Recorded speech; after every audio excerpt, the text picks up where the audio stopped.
We are starting a series this month called The Wisdom of Mindfulness.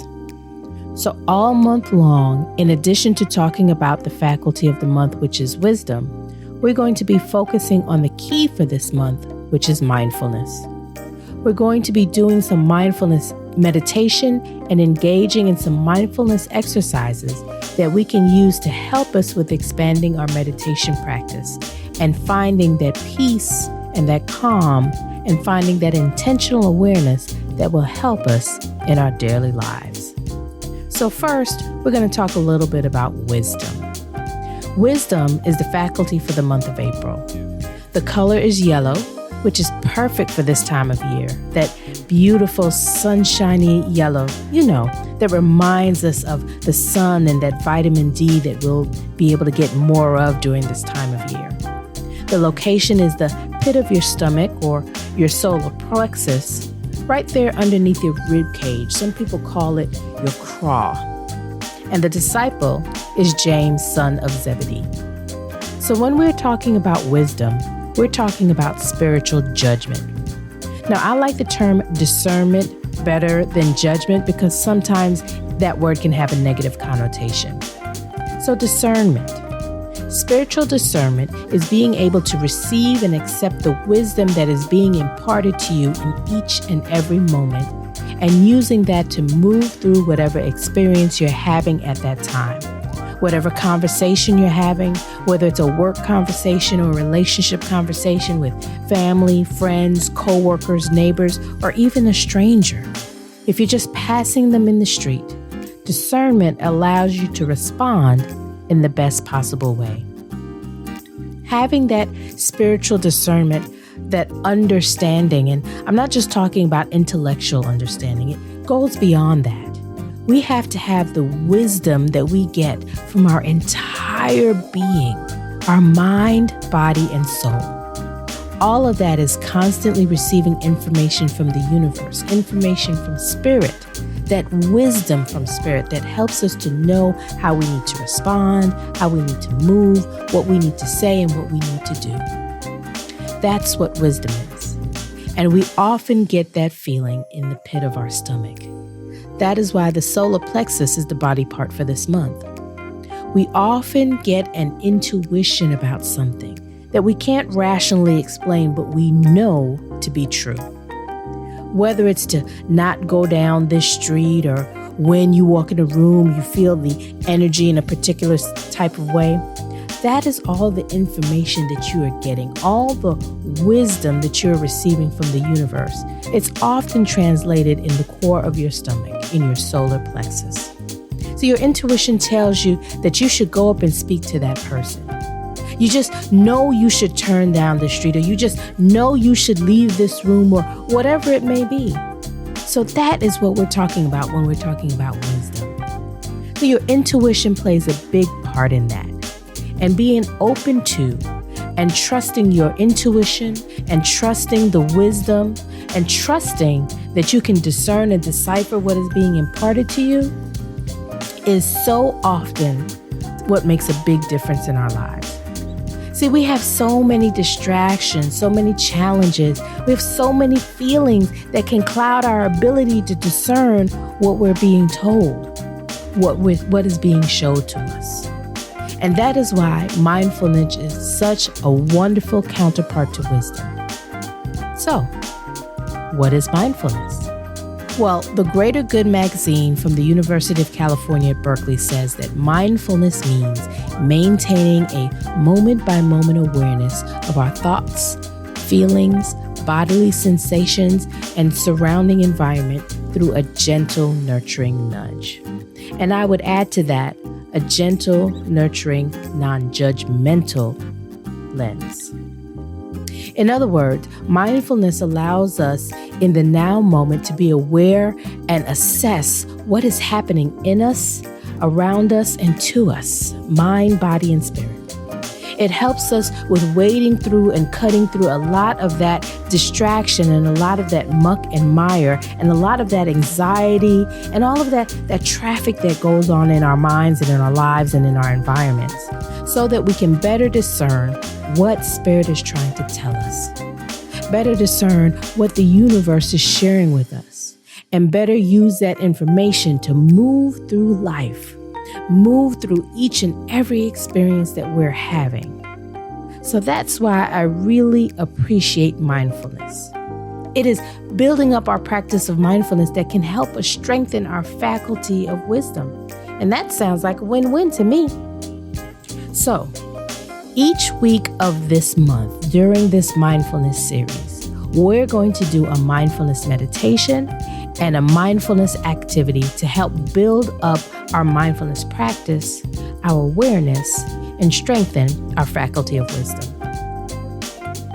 This week, we're going to focus on the wisdom of the heart. So we're going to be doing a meditation called heart activation breathing. See, for me, the heart is one of the most important parts of our being. Our heart is one that does the most protecting of us. Our heart knows what we want. Our heart can feel what's going on in the room around us. Our heart can impart a whole lot of information to us if we are open to it, if we haven't closed it off, if we have opened it up so it can experience and feel what it needs to feel, it can share that information with us. A lot of times we are busy trying to protect our heart when it should be the other way around.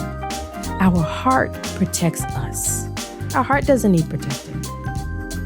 Like I said, our heart doesn't need protecting. Our body is self-healing. Our body is a beautiful, perfect machine, all of it, mind, body, and spirit. That whole connection is beautifully orchestrated by the universe, beautifully orchestrated by spirit.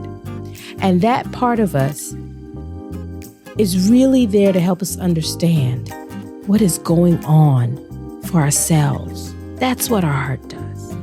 How we're feeling about it and how we can connect with these situations and see the truth and see the spirit and see the love and impart that to others when necessary.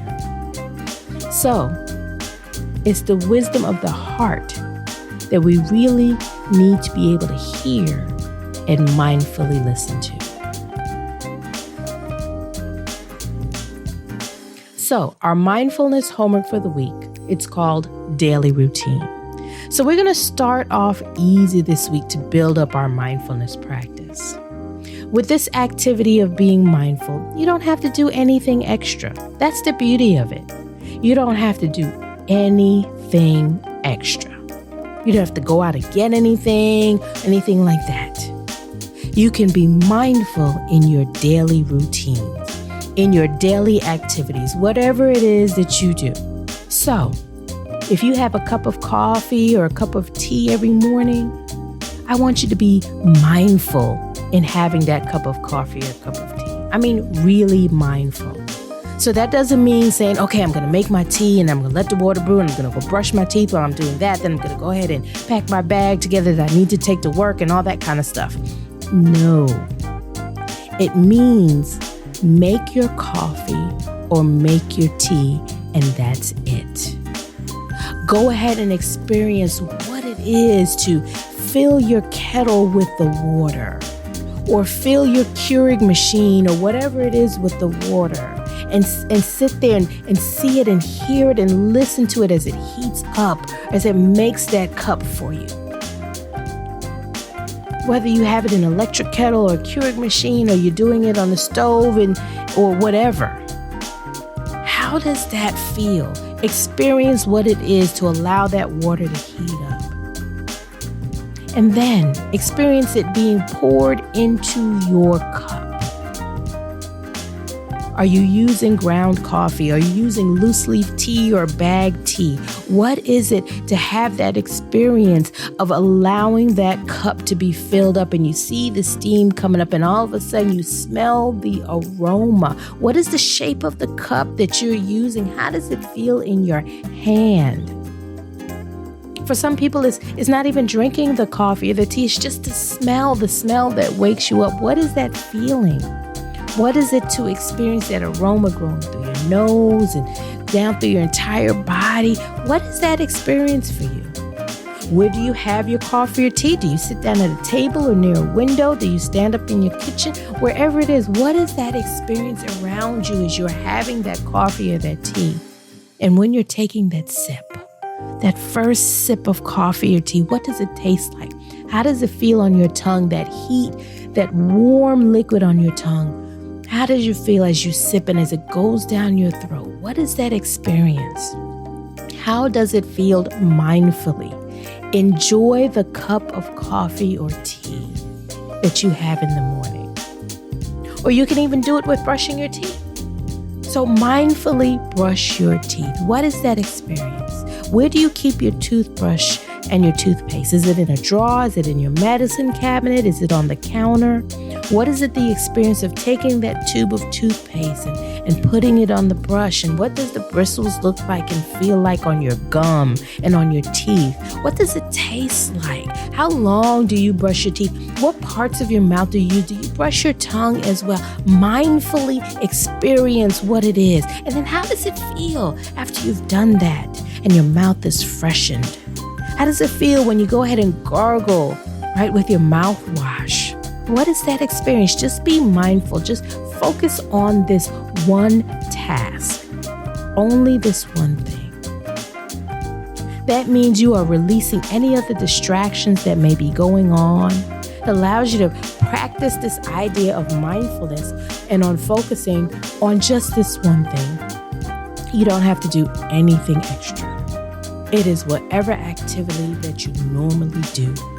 Just be mindful while doing it. Don't try to multitask that activity. Just do that one activity. And when you do that, when you're just focused on having your tea or you're just focused on brushing your teeth, you'll be amazed at how much wisdom is coming and flowing through you that you will catch that you didn't catch before when you're trying to do 12 different things at one time.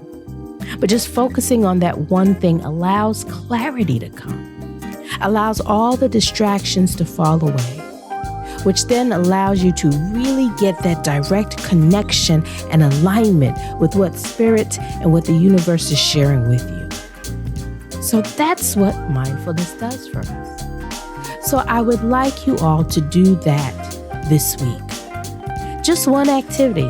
It doesn't have to be several.